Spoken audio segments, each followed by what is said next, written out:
जब वो पॉजिटिव होता है तो ये सब चीज़ें ताकतवर होती हैं। आप इनहेरिटेंस में मिली हुई सलाहियतों को, मिले हुए फ़वाइद को बढ़ा लेते हैं जब मार्स अच्छा होता है। Suraj is the first powerful planet for your career and Mars is the second powerful planet for your career. अगले 3 महीनों तक आपको अपने कैरियर पर अपने टैलेंट, अपने डिसीजंस के इवज़ नज़र रखनी होगी। You are not too lucky and time is not too smooth.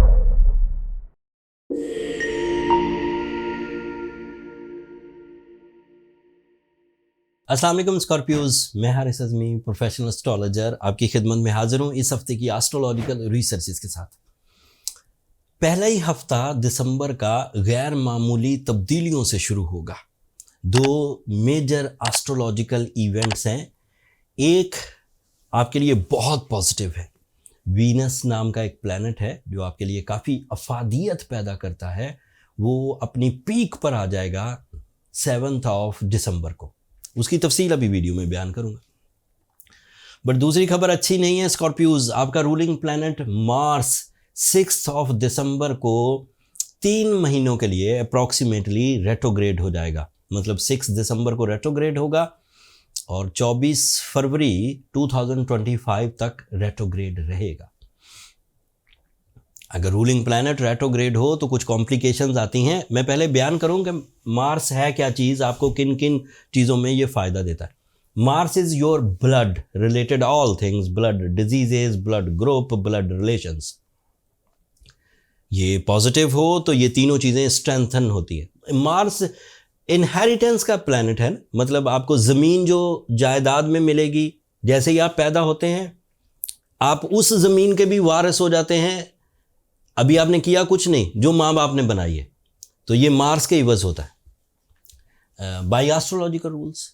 And फिर आपके पास जो मस्कुलर एबिलिटी है, आपकी फितरत कैसी होगी, वो भी माँ बाप की तरफ से वो जो जेनेटिक फेवर्स आती हैं। फिर आपके ग्राउंड पर अपनी एफर्ट्स के साथ जो आप जीत या कामयाबी हासिल करते हैं वो भी मार्स से रिलेटेड।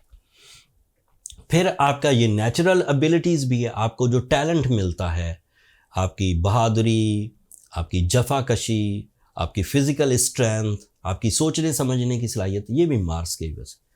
अब जब वो पॉजिटिव होता है तो ये सब चीज़ें ताकतवर होती हैं।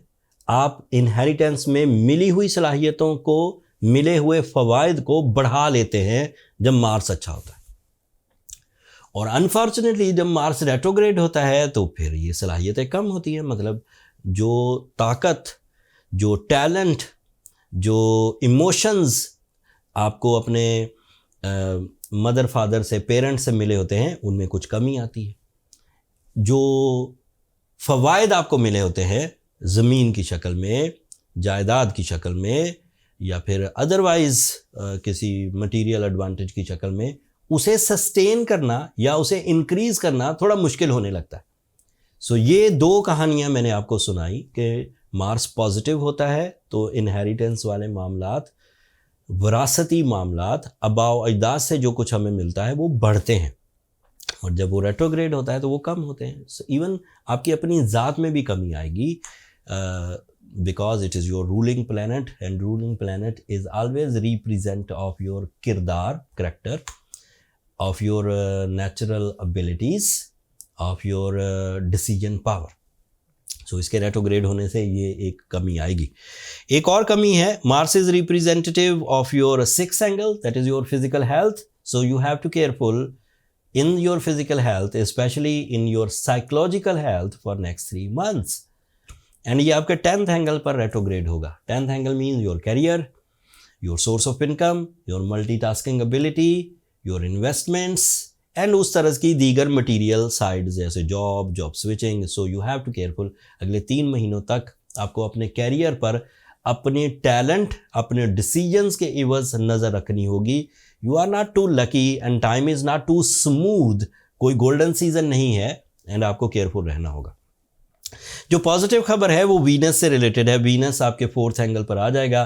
4th एंगल पर इसका आना काफ़ी पॉजिटिव होता है। इसकी पॉजिटिविटी आपको लव लाइफ में मुस्तहकम रखेगी, रिलेशनशिप्स में मुस्तहकम रखेगी। ये ब्लड रिलेशंस नहीं है, ये लव रिलेशंस हैं। Relation with your love ones, जिनसे आप कमिटेड हैं, जिनसे आपकी फीलिंग्स अटैच हैं, जिससे आपकी सोल अटैच है, वो बड़े पावरफुल होंगे।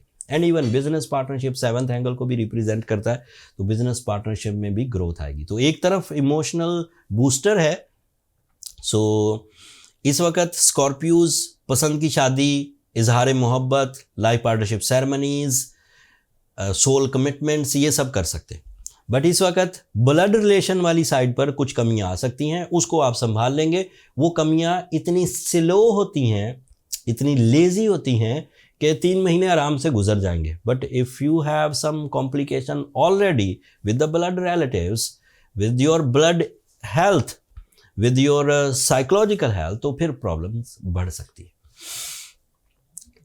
थोड़ी सी नेगेटिव खबरें सुना रहा हूँ, तो छोटी सी एक नेगेटिव खबर सिर्फ सुनाकर आगे बढ़ूंगा। इस वक्त सिर्फ मार्स ही रेट्रोग्रेड नहीं होने जा रहा 6 तारीख को, मरकरी ऑलरेडी रेट्रोग्रेड है, जुपिटर ऑलरेडी रेट्रोग्रेड है, तो 3 प्लैनेट तो है ही रेट्रोग्रेशन फॉर्म में। तो टाइम इतना स्मूथ नहीं है।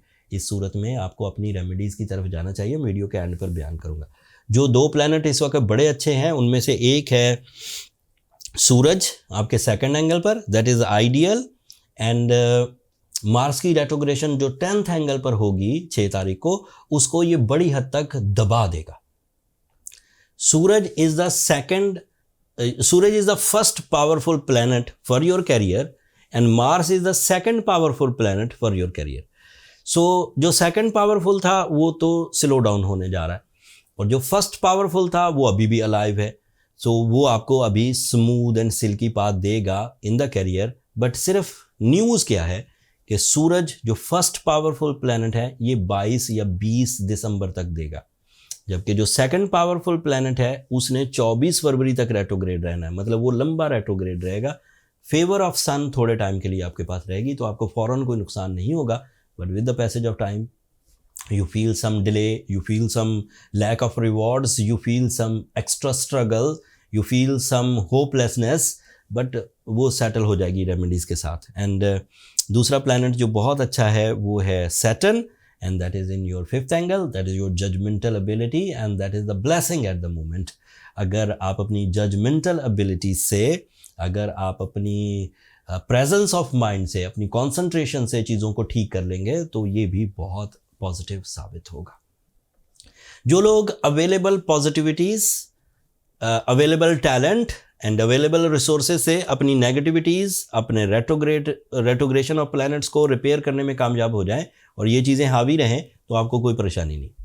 लेकिन जो लोग retrogression of planets and weakness in your talent, उससे प्रॉब्लम फेस करें, रिस्ट्रिक्शंस फेस करें, रेजिस्टेंसेस फेस करें, उन्हें ओपल पहनना चाहिए, उन्हें ब्लू सफ़ायर पहनना चाहिए, उन्हें सूरज शम्स पढ़नी चाहिए।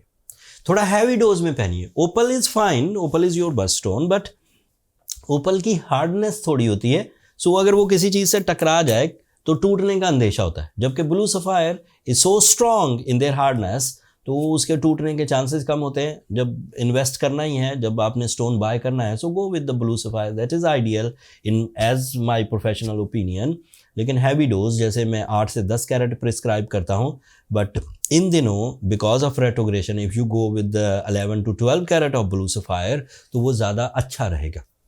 एंड इन दिनों आपको डिस्काउंट भी ऑफर कर रहा है एस्ट्रो जेम्स अपने स्टोर पर 30%। आप 12 कैरेट का पीस भी लेंगे तो आपको 8 कैरेट के प्राइस में मिलेगा।